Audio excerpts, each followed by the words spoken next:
I stated I'd make a separate video on the upholstery on this car and what I wanted to do. So this winter I wanted to reupholster the seats. This is not original material. When I got the car, I had all the original interior in it, but the seat had a big tear in it right here. And the top of the vinyl on the back seat had a couple splits in one side and the other. Other than that, the interior was in pretty decent shape. This door panel was missing, and I found one in the junkyard when this window was cracked. So I went to the junkyard and got the window out of a Biscayne and the door panel. So it had a Biscayne door panel on here for quite a few years, and the rest were the Bel Air door panels. So I had this guy redo the interior, and he charged me $1,000 to do it, and this the whole interior. And he'd done other guys that I'd known. He'd done a nice job, and I thought, okay, I've seen his work. I like it. We got stuff that kind of looked like the original upholstery in the car. Matched up the vinyl pretty good, other than the grain I think was a little more pronounced, but pretty much all the same color. And the headliner was close to about what the original was.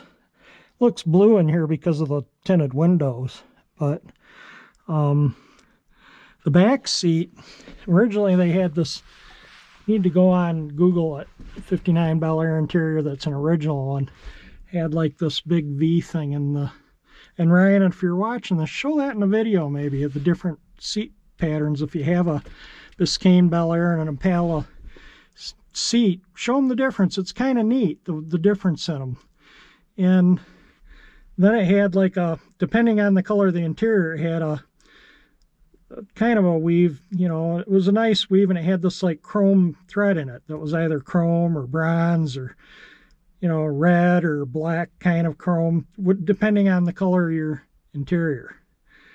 And it was really a nice fabric. I'd love to put it back in the car. And the front seat, it was supposed to replace all the padding in it. And at first, when I got the car back from the first couple of years, it was pretty good. But then I found out all he did was shove blocks of foam in between the springs and the original padding to push it out and up, and it's all popped out. He didn't put it in properly, and he just didn't do it right. And he didn't, let me get back to the back seat. I lost track of what I was talking about there. This is what you call like the header of the seat, I guess. You can see how big this one is. Then you come back here and you see the size of that one. So he didn't put this vinyl down far enough. And that looks kind of funny when you see a lot more fabric here than when you sit here. So that's why I wanted to put the car back to its original upholstery. And thought, but I can't find, I'm still going to hunt. I'm going to try SMS, and if I can get it, I'll wait. And I got a walking foot sewing machine, so I can put these things together. But if I can't get the stuff this year, if I have to wait until next winter to do the upholstery, I will. It's not a big deal. But I'm for sure going to pull the front seat, pull the covers off, strip it down to the springs, clean everything up, paint it, put new foam, everything on it, and then put the covers back on for now. And then when I put the original stuff on, that will be done, and it'll be comfortable until I have it done. My back gets hurting on long trips now. I got to put like a pillow or something here. And yeah, I put a 2-liter pop bottle back there, one coming back from Savannah.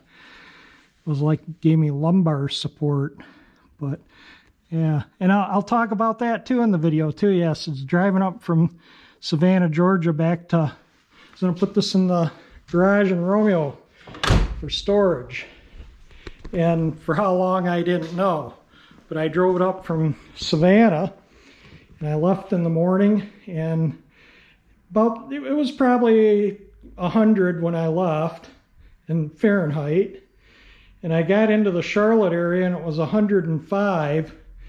And I pulled off because I had these BF Goodrich Silvertown steel belted radials on it, because I liked the radials handle so much better than bias plies.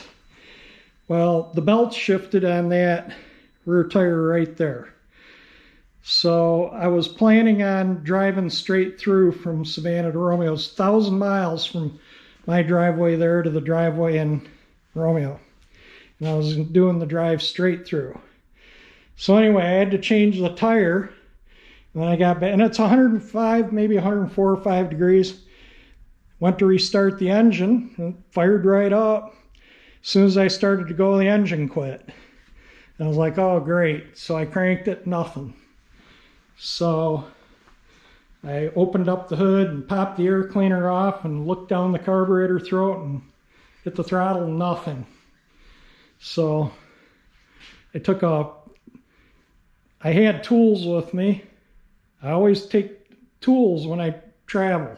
I have a little red toolbox. You've probably seen it in the back truck kicking around the garage. It's just a little tiny proto toolbox, but it's got, I use it to go to junkyards, and I can disassemble the whole car with that little toolbox of tools.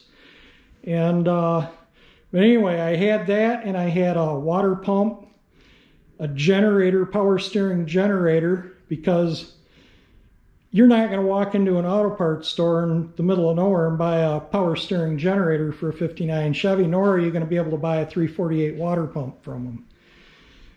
A 283, maybe you could get it, but yeah, so you go prepared. So I had a generator, a water pump. I didn't have a starter because that's pretty common. Most stores would probably still stock that. And it's a manual, so I could coast and dump the clutch to start it if I had to. So I don't carry a starter, and I carry a voltage regulator, and I actually carry an extra set of points and condenser. This has the Pertronix electronic ignition in it. But that doesn't mean that it's fail-safe. So if I lose spark on the road, I can throw the points in it in a few minutes and be back on the road.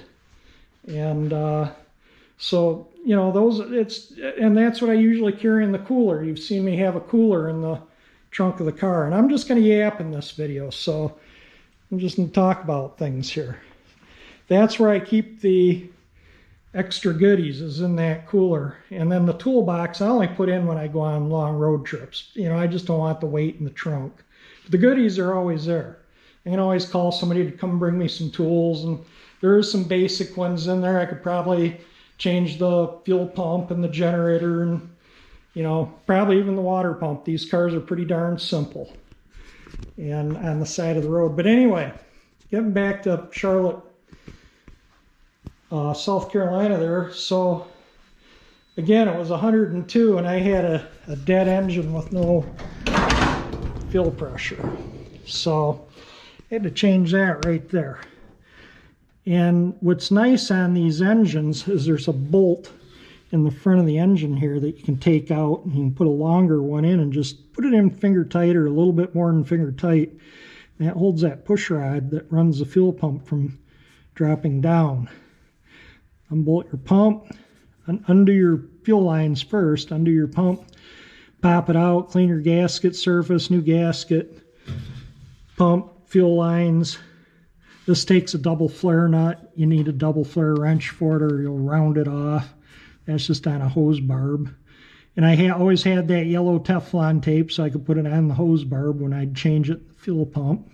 And the same for the thing for the fitting on the carburetor side. And but yeah, I changed that fuel pump on an engine that had been on the road for 5 hours in 100+ degree weather in the parking lot. A tar parking lot. Yeah, and that was uncomfortable, but I got the pump changed in about probably 10 minutes, and the car was running and back on the road. And I was coming into Wyethville, Virginia, and another tire started, the belt started shifting in it. So then it was, time to pull off and get a motel room for the night and see about getting new tires the next morning. So I checked into a Marriott there and asked the gal there where to get tires, and she told me, and she says, and they're probably still open, because by the time I got to Wyethville, it still wasn't that late. It was maybe 4 o'clock in the afternoon. And So we ran over to the place and they swapped the tires out. They put 4 new tires on it and had a nice steak dinner. That made that trip a fun, memorable trip. Having issues with the car. So just had a nice steak dinner, had a good time. Next morning, got up, hit the road, and got into Ohio. And it's like, I'm sick of interstates. And that's fun on the interstate. And this old car you're ripping up, it had Michigan tags on it still. And I'm ripping up the interstate at, 70, 75 miles an hour. Car cruises 70 without any effort. And people would be hanging out the window, taking video or photos, going off the road doing it. That was kind of fun. And then, and I would have to stop about every 250 miles or so, but usually about 220, 230, because I didn't like it getting below a third of a tank. And I was getting 20 miles a gallon. That's about what this car gets all the time, city or highway. And so I'd pull off to get gas, and every gas stop I was there, it seemed like 45 minutes. Everyone, oh, you're driving that car all that way in one shot like that, and you should take 4 or 5 days. I says, the heating and cooling of the cast iron's worse for it than it just staying hot or staying cold.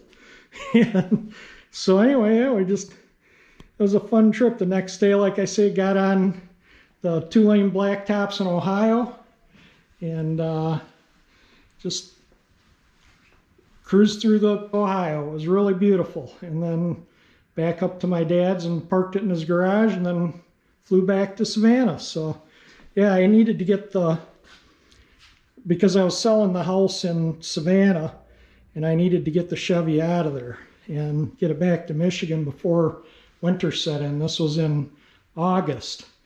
And I just put the house on the market, and the market wasn't that good then.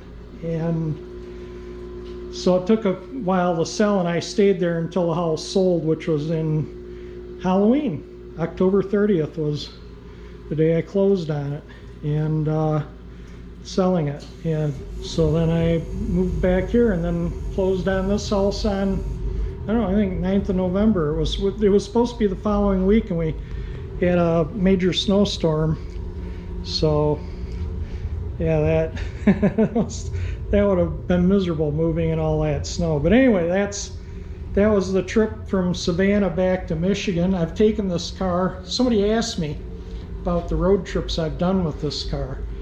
I've done it's been down to Key West, been down to Dayton there was a show thing. I've been down into the Smoky Mountains with it.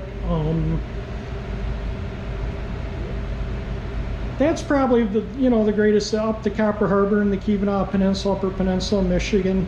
Used to take it up to the Straits Area Antique Auto Show in St. Ignace every year for years in the 80s. And then it just got too wild and I stopped going.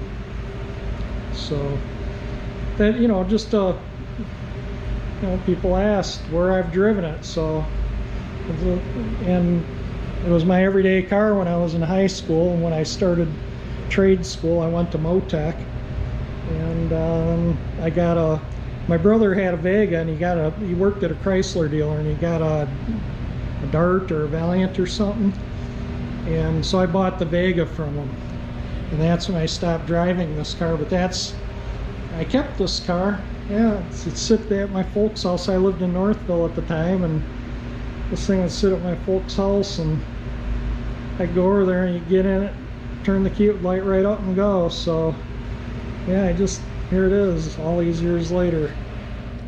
This video will be a little convoluted. Yeah, getting back, the guy that I sued him, and for 2 reasons. They put 6 miles on the car, and the engine had a little rattle in it when I got it back that it didn't have it before, and I think they're all burning the tires in it.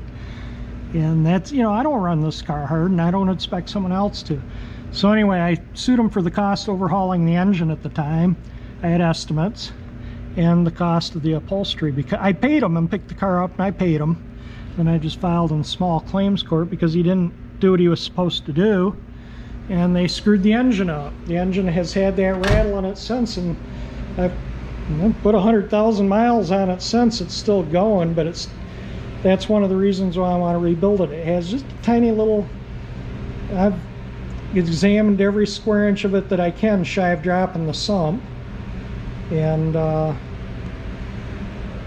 so, you know, if I go to the effort, the oil pan leaks, if I go to the effort to look into it, you know, there's something causes that noise. So there's no point in just taking the pan off and looking and saying, oh, it's this, and trying to fix it, because it's not going to last. It probably lasts less long. It'll break sooner. So I just leave it alone. And you know, if I rebuild the engine, if I do that, I'm just going to overhaul the engine. It's, you know, 200,000 miles. Come on, you know, that's just the way it's going to be. I'm going to have the valves redone with hard seats. They're still original soft. And I'm going to see if I can find a stock grind roller cam for it. You know, they make them for the small block, and these, I think the lifters are probably the same lifters a small block uses. And so if I can get, you know, a roller cam in the stock grind, I'm doing that too, and then I don't have to worry about zinc additives. And, you know, then it can just be easier to take care of. So you spend an extra 50 bucks to put a roller cam in it, or even 100 bucks. Those cans of zinc are 20 bucks a can, so yeah, it'll pay itself off pretty quick.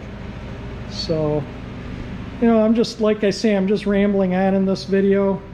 I normally don't do videos like this, but I just have had a lot of people asking me questions about things like the upholstery and the door panels. You know, you're going to have to watch this whole video, you know, the way I'm jumping around.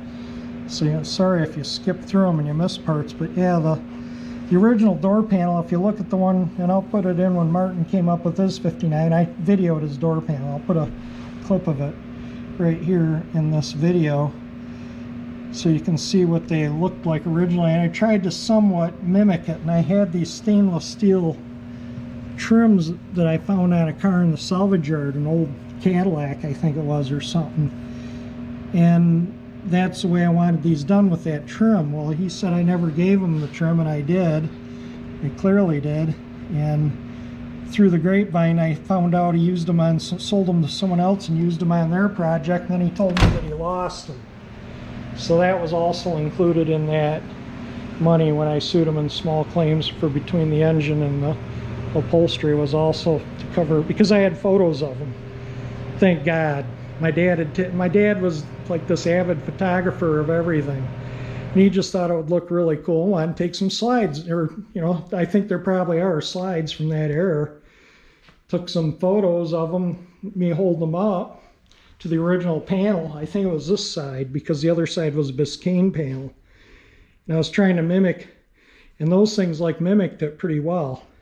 So GM, I think they stole more ideas from one another than most people think.